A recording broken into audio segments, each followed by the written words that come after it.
After the break, the messages revealing the one-way flights booked by a family member of Sarah Sharif, the 10-year-old found dead in Woking.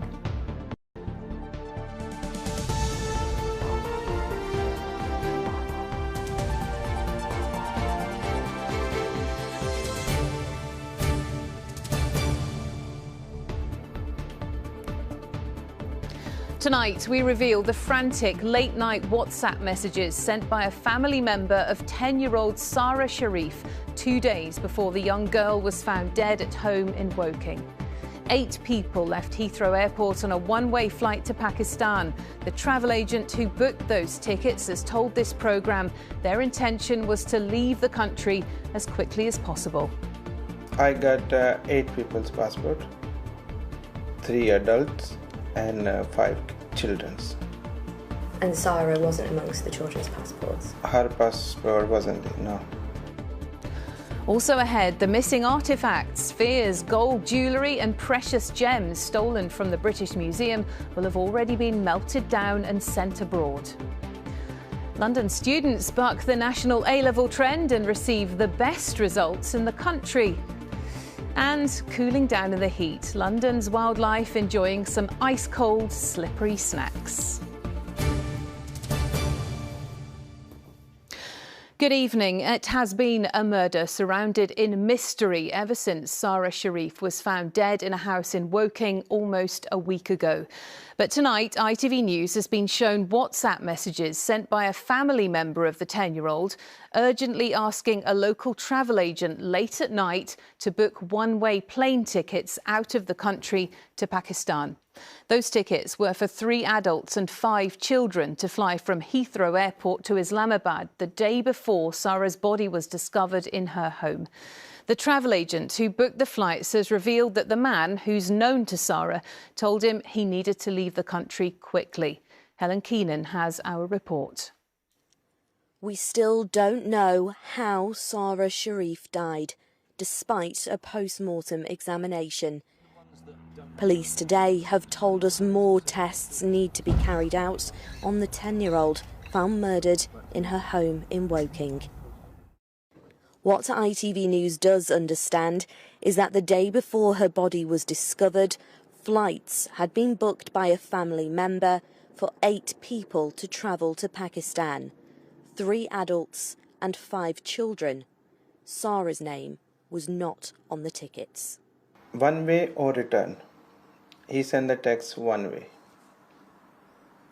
So I got 8 people's passport, 3 adults and 5 children's. And Sarah wasn't amongst the children's passports? Her passport wasn't there, no. These are the messages. An urgent call made late at night to a local travel agent was followed by a series of frantic WhatsApp messages. These are the messages? Yeah. And so that's him saying as soon as possible? For tickets. And he sent the passport. And then what did you say? Then my message is one way or return. He sent me the one way. And then you sent him the tickets? Yeah. And a claim that the flights were needed so urgently because a cousin in Pakistan had suddenly passed away. This local travel agent, part of the community that has been shocked by what has happened. Happy family. She was very cute. It's painful for us when I heard about Sarah's.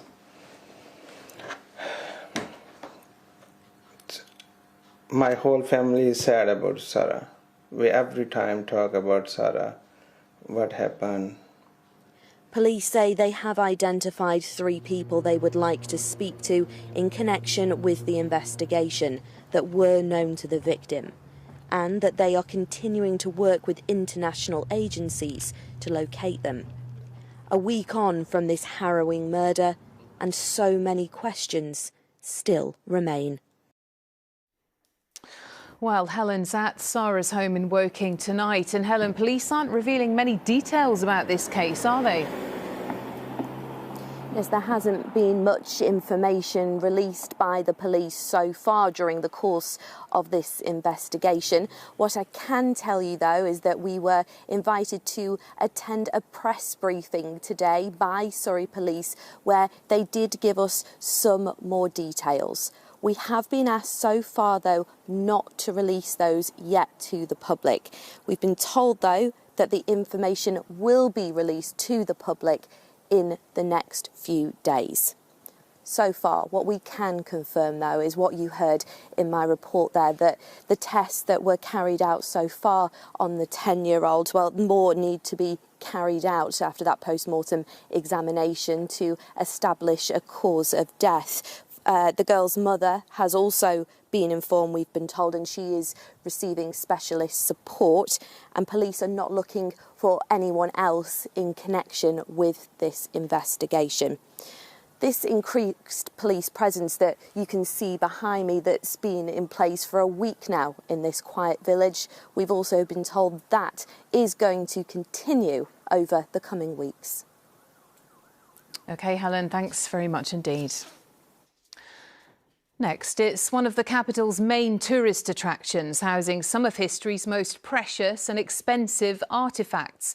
But tonight, a police investigation is underway at the British Museum after items, including gold gems and jewellery, went missing. But despite efforts being launched to try to recover them, there are now fears they will have already been melted down and sent abroad. With the latest, here's our political correspondent, Simon Harris. It's one of the most famous museums in the world. Its precious artefacts include the Rosetta Stone and Parthenon marbles. Since the British Museum was founded in 1753, more than 8 million objects have been collected, but now some of them are missing, and the main suspect is a former member of staff. Visitors to the museum were taking in the news today. I read in the New York Times yesterday, and I think it was a bit of a tragedy. The fact that somebody, a worker, would steal all this beautiful stuff from the museum. How on earth they got off with it, I don't know. People shouldn't really be taken from work, should they? The museum is planning legal action against an unnamed former member of staff who's been dismissed. The museum says its priority now is to recover the stolen artefacts. But before it can do that, it must first try to work out what's missing. It's described the stolen goods as small pieces from one of its collections. They were taken from a storeroom and include gold jewellery, gems and semi-precious stones and glass. They date from the 15th century BC to the 19th century AD. Chris is a lawyer who helps recover stolen art. How embarrassing is this? It's extremely embarrassing. This is the most preeminent museums in the world having a security issue. I mean, it's the standard for a secure museum. Some people will argue this is perhaps the largest collection of stolen goods in the world. I've heard that said, and I may have said it myself occasionally. The uncomfortable history of the museum's artefacts was most famously highlighted 40 years ago when Greece demanded the return of the Elgin marbles. It dispatched its glamorous culture minister, the former film star Melina Mercouri, on an unsuccessful mission to London to recover them. We must have them back, and we believe that we will have them back. But many art experts think the museum's contents should stay where they are. These artifacts reflect world culture, and the best display of world culture helps the people who want to see and learn something from them. If they're already in the British Museum and the whole world's population is coming to see world culture in one place, it should stay that way. The museum has commissioned an independent review into the thefts and says it's already tightened security. Simon Harris, ITV News, Bloomsbury. A Met Police officer has been charged with a series of offences, including rape, actual bodily harm and non-fatal strangulation. PC James Murray has been suspended from his job in the Met Police operations. The offences are alleged to have taken place between January and August this year, with a number reported to have happened while he was on duty. Strike action by workers at Gatwick Airport has been called off after a new pay deal was offered. Members of the Unite union, working as ground handlers, were due to walk out tomorrow, but they will now be balloted on the new offer. And the London Fire Brigade are investigating the cause of a fire that broke out in Moorgate at lunchtime today. More than 1,200 people were led to safety and several roads in the area closed as a precaution. Fire crews have confirmed there were no injuries. London and the South East has bucked the national trend in today's A-level results as the rest of the country recorded the biggest drop in grades on record. Students here saw the largest rise in top grades compared to 2019, which means we've mostly returned to pre-pandemic standards following 3 years of grade inflation. Antoine Allen reports. A in art, a B in media and a B in sociology. How do you feel? I'm so happy, I just didn't expect to do this well. London is top of the class. Walking into the exam, I was really nervous. We did such a massive jump. It felt like we jumped from year 9 to year 12. It was stressful, but it was okay. And then it was over. This morning at Sydenham School, students of the lockdown generation anxiously opened their A-level results. But it was fine in the end. Brilliant. After the government enforced a return to pre-pandemic grading. I just feel like we were really disadvantaged for all of it because the first year we weren't prioritised at all. Despite the significant break from normality, London and the South East have recorded the largest rise in top A-level results in the country compared to 2019 pre-pandemic grades. Data released today shows there were over 150,000 grades awarded at A-star in Greater London. In contrast, the North East now has the lowest proportion of A-star or A grades, having fallen to 22%. The smiles, hugs and worried faces would have been seen in sixth forms across the country. But in Sydenham there was time to reflect on the challenge of sitting exams after previous years of teacher-based assessments. So the biggest challenge will have been the fact that we've had to help them to understand how to learn and how to study in the absence of those processes and protocols. But they've risen to the task wonderfully, and we've got a really strong set of results, and we're incredibly proud of our students. According to UCAS, nearly 1 in 10 students fail to gain a university place. Good morning, you're through to University of East London Clearing Frontline. My name is Saiful. How can I help today? University of East London's clearing hotlines are receiving calls from students searching for a course to attend. The uncertainty of going through clearing can feel as stressful as sitting an exam, but the call handlers here have the ability to help students get their future back on track. And a word of advice for the students calling up universities. And I just want to reassure all of our student applicants that there will be a university out there that's able to unlock your potential and help you realise your hopes and dreams. Whatever their results, this generation has earned the right to celebrate simply completing their studies. Antoine Allen, ITV News. Still to come on the programme, we have the full weather forecast. Plus, ice cubes are keeping the wildlife cool at London Wetlands Centre. But first, a family from North London whose baby has been treated for a rare cancer at Great Ormond Street Hospital are now trying to raise hundreds of thousands of pounds to send him abroad for further treatment. After a 9-hour operation and rounds of chemotherapy, Robin Samuel's cancer is no longer showing signs of returning. But to keep it that way, his family want to send him for specialist care in Barcelona. Daniel Henry has more. This little guy needs a lot of help. We want more than anything for Robin to be cancer-free. We want more than anything for his life to be long and healthy. Robin is 18 months old. He has a rare form of cancer which is spread to his abdomen, pelvis, spine and bone marrow. Just 50 children a year in Britain are diagnosed with it. How did it impact you as his dad to see him like that? You can't afford to be a nervous wreck or to feel too unhappy or get too emotional about it because, you know, your baby needs you, so you have to be there for him. Peekaboo. He's gone through multiple rounds of chemotherapy and a 9-hour operation, which has thankfully put the cancer at bay for now. He became very skinny, incredibly skinny. You don't ever want to see a baby that skinny. And he also stopped developing, so he stopped trying to crawl and walk and stand.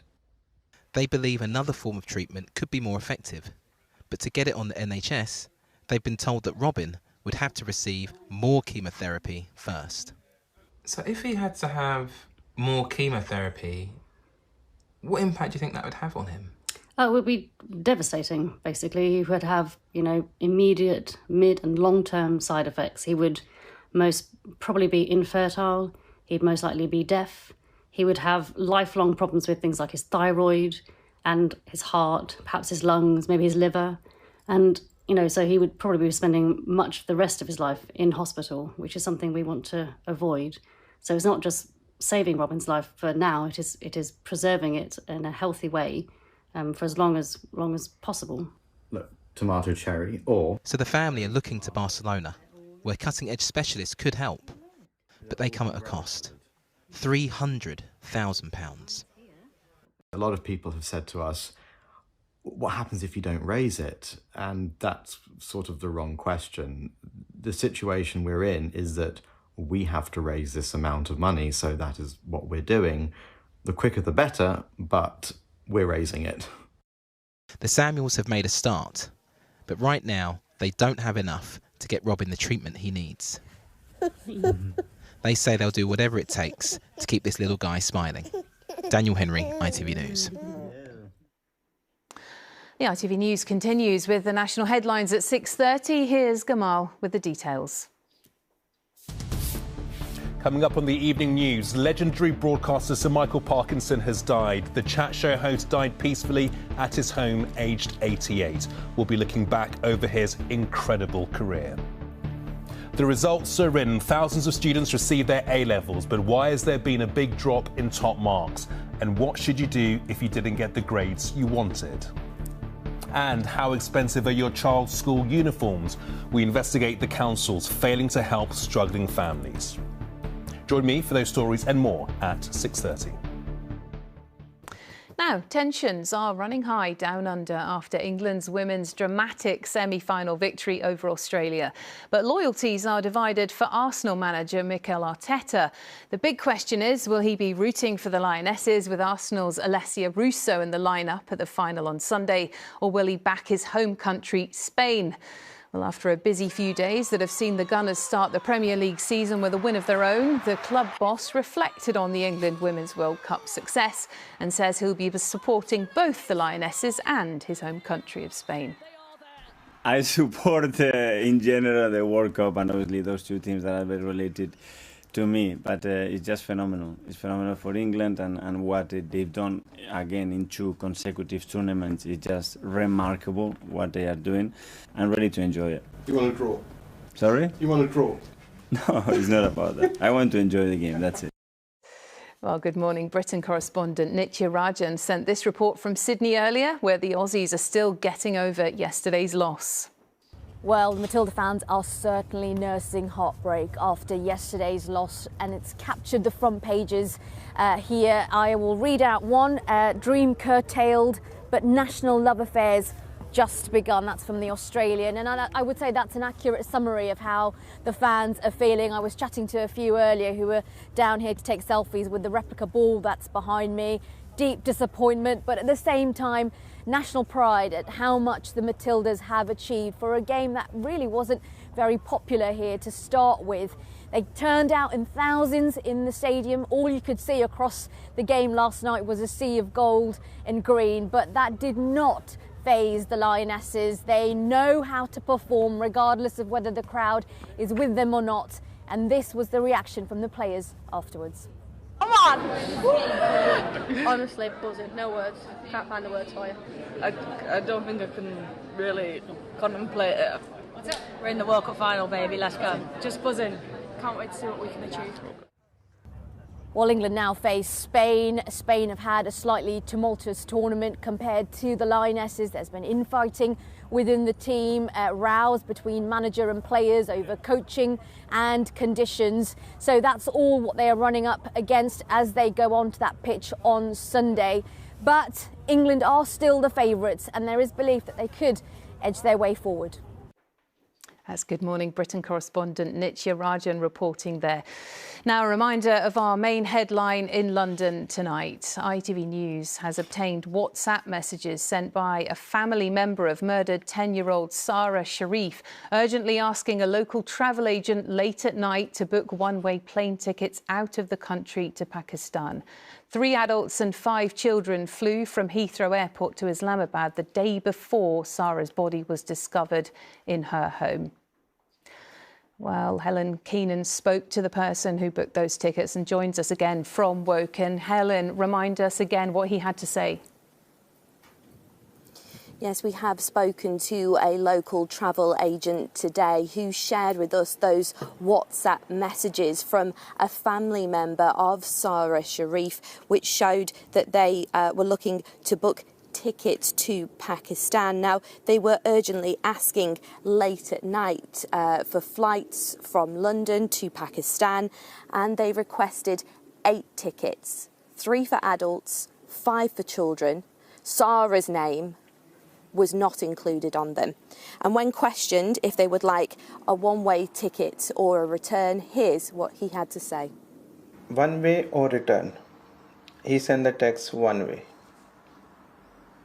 So I got 8 people's passport, 3 adults and 5 children's.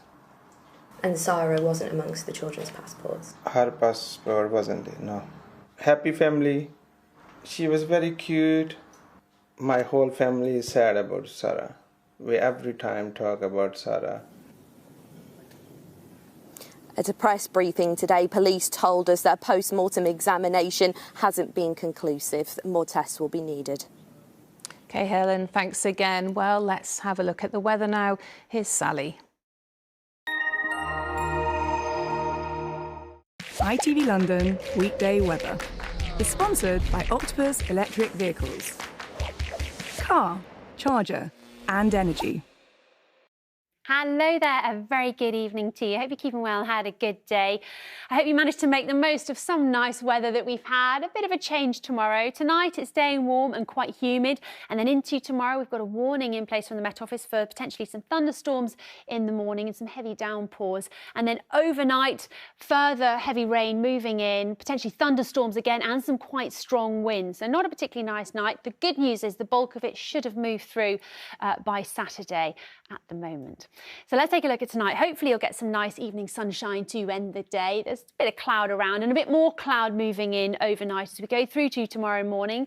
I mentioned it's going to be warm and a little bit sticky overnight. Some places staying up into the mid, possibly high teens. So it will be feeling a little bit close. And then tomorrow morning, a bit of a cloudy start ahead of those showers moving in and potentially thunderstorms too. Some of those downpours could be heavy and potentially cause some travel disruption, blustery as they come through.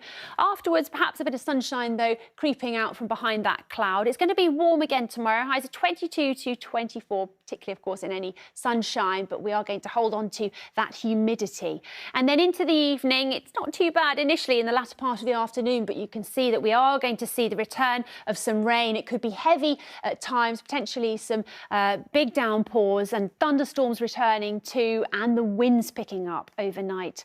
But hopefully most of it will have cleared through as we go into Saturday. Could still see some showers and on Sunday as well. It's still quite warm, but perhaps feeling just a little bit fresher and brightening up even more at the moment as we head into Monday. That's it. I'll see you later on. Cheerio. ITV London weekday weather is sponsored by Octopus Electric Vehicles. Well, the temperatures may finally be creeping up to summer levels in the capital, but for some of London's wildlife, the heat can make life pretty uncomfortable.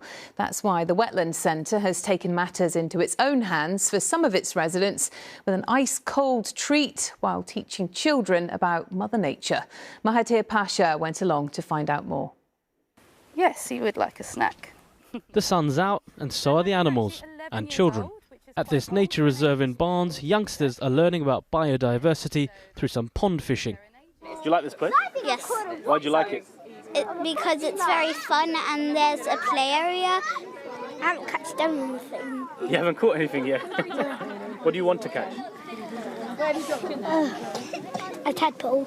Well, I want to be a wildlife doctor when I grow up. I'm not quite sure about it, but I think I might. Wow, very ambitious. Sitting on 110 acres of land and home to around 250 different species of wildlife, this charitable trust is using the August sunshine and school holidays to teach about Mother Nature. There are links with our physical and mental health, with being outside and enjoying green spaces and blue spaces. In London in particular, it's really important because otherwise a lot of children might not necessarily have the chance to come outside and enjoy nature and feel confident in nature. Here are the latest arrivals to the London Wetland Centre. They are known as Cape Barren or Seriopsis geese, and they're native to Australia. As part of the Trust's conservation efforts, they were bred in Lancashire before moving to London here, where you can see them. Now, I'm told the lettuce are their favourite food, but clearly there's something about me they don't like.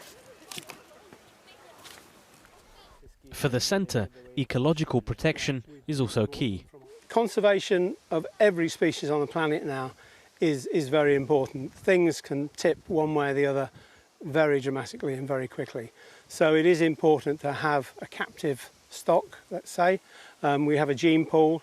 If we can breed them successfully in captivity, then if something does happen in the wild, there is always the opportunity to do a re-release. Perhaps if our love for nature can match the love some of the inhabitants here have for one another, we'll be taking a step in the right direction. Mahathir Pasha, ITV News. Very nice. Well, that's it from us. The ITV Evening News is up next with Gamal. But for now, from all of us on the London team, have a good evening. Bye-bye.